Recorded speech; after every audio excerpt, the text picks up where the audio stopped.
Hello साथियों, इस video में हम जानेंगे अक्षांश और देशांतर क्या होते हैं।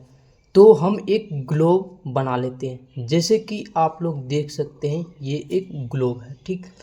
इसके बीचों बीच एक 0 डिग्री लाइन जाता है।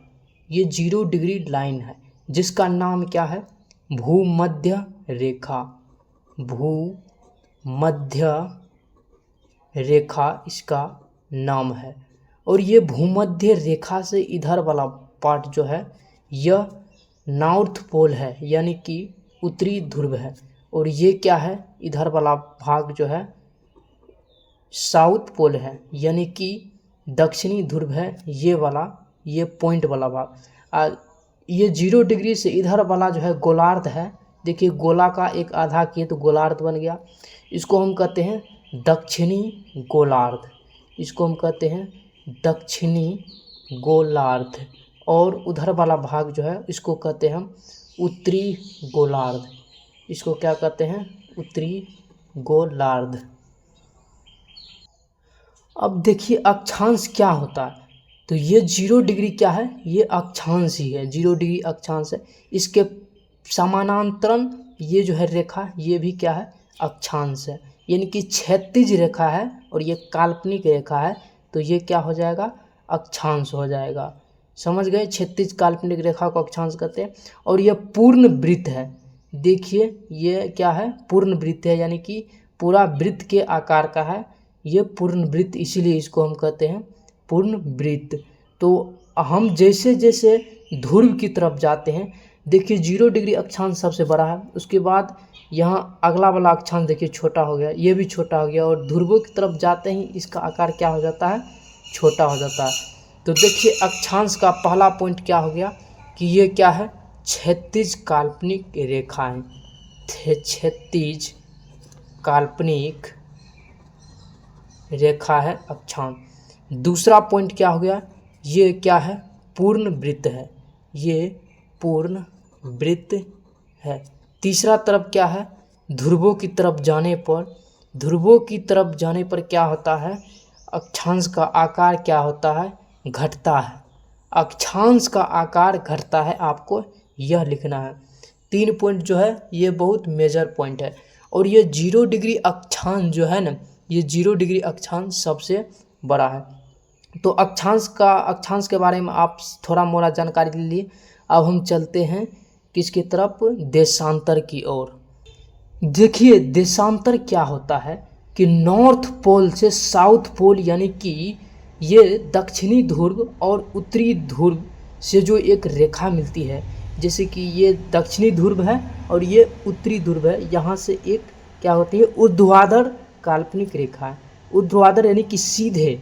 देखिए ये सीधे रेखा मिल रही है और यहाँ पर भी सीधे रेखा मिल रही है।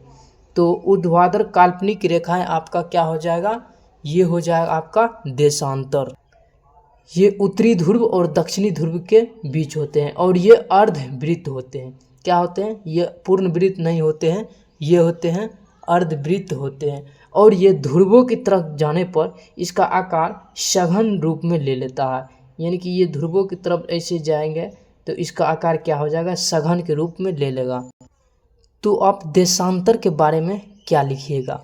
देशांतर के बारे में आपको पहला नंबर में तो यह लिखना है कि ये ऊर्ध्वाधर रेखाएं हैं। कैसे रेखा हैं? ऊर्ध्वाधर रेखाएं हैं। और ये अर्धवृत्त होते हैं। ये कैसे होते हैं? यानी आधा वृत्त के आकार के, यानी वृत्त के टुकड़ा होते हैं, ये अर्धवृत्त होते हैं। और ये उत्तरी ध्रुव और दक्षिणी ध्रुव, उत्तरी ध्रुव और दक्षिणी ध्रुव के मध्य ऊर्ध्वाधर रेखाएं होते हैं। और यहाँ पर आप लोग देख सकते हैं कि अक्षांश में सबसे बड़ी रेखाएं 0 डिग्री होता है। अब हम जानेंगे कि अक्षांशों की संख्या कितने होते हैं। अक्षांशों की संख्या कितने होते हैं? तो अक्षांशों की संख्या देखिए, इधर से ये नॉर्थ पोल की तरफ, उत्तरी गोलार्ध की तरफ 90 डिग्री होता है और दक्षिणी गोलार्ध में भी 90 डिग्री होता है। तो 90 90 180 180 में एक 0 डिग्री भी एक अक्षांश ही है, तो कितना हो जाएगा? 181 क्या हो जाएगा आपको, अक्षांशों की संख्या हो जाएगा। ठीक, अब अक्षांश रेखाएं की संख्या हम जान लेते हैं। अक्षांश रेखाएं कितने होते हैं, बस ये अक्षांशों की संख्या में हमें ये नॉर्थ पोल का जो ये बिंदु है 90 डिग्री और इधर साउथ पोल का जो 90 डिग्री है, ये अक्षांश है, बल्कि अक्षांश रेखाएं नहीं है। तो हम टोटल यानी 181 में से हम 2 घटा देंगे तो क्या हो जाएगा, 179, ये अक्षांश रेखाएं की संख्या हो जाएगा। अब हम कुछ महत्वपूर्ण अक्षांश रेखाएं के बारे में बात करेंगे, जैसे कि ये ग्लोब है, ये 0 डिग्री है, ये नॉर्थ पोल है, ये साउथ पोल है, समझ गए। ये 0 डिग्री को क्या कहते हैं, भूमध्य रेखा। इसके बाद महत्वपूर्ण अक्षांश रेखाएं 23.5 डिग्री, 23.5 डिग्री इसको क्या कहते हैं, कर्क रेखा कहते हैं। उसके बाद 65.5 डिग्री, 65.5 डिग्री इसको कहते हैं आर्कटिक वृत्त कहते हैं, और यह उत्तर की तरफ रहता है। उसके बाद यह 0 डिग्री से इधर दक्षिणी गोलार्ध की ओर 23.5 डिग्री, इसको कहते हैं मकर रेखा, उसके बाद दक्षिणी गोलार्ध में 65.5 डिग्री को हम कहते हैं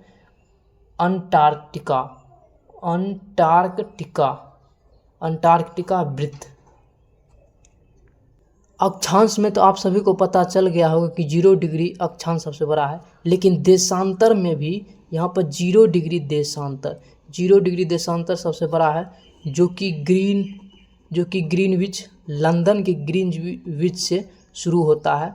यह क्या है, अंतर्राष्ट्रीय समय रेखा है, यह ग्रीनविच से शुरू होता है।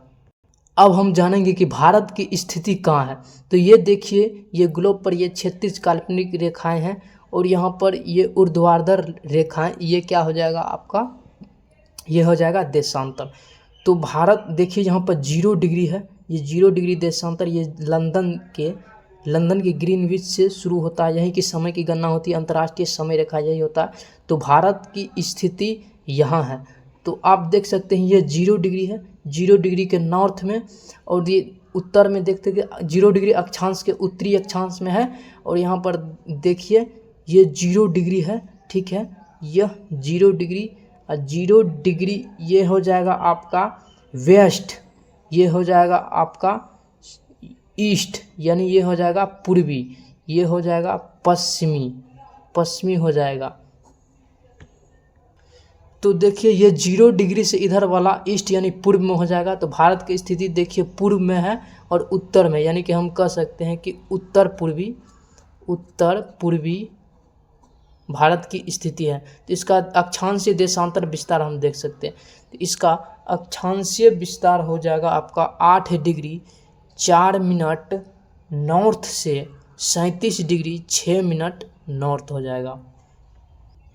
देशांतरीय विस्तार हो जाएगा इसका 68 डिग्री 60 मिनट ईस्ट से 97 डिग्री 25 मिनट ईस्ट हो जाएगा।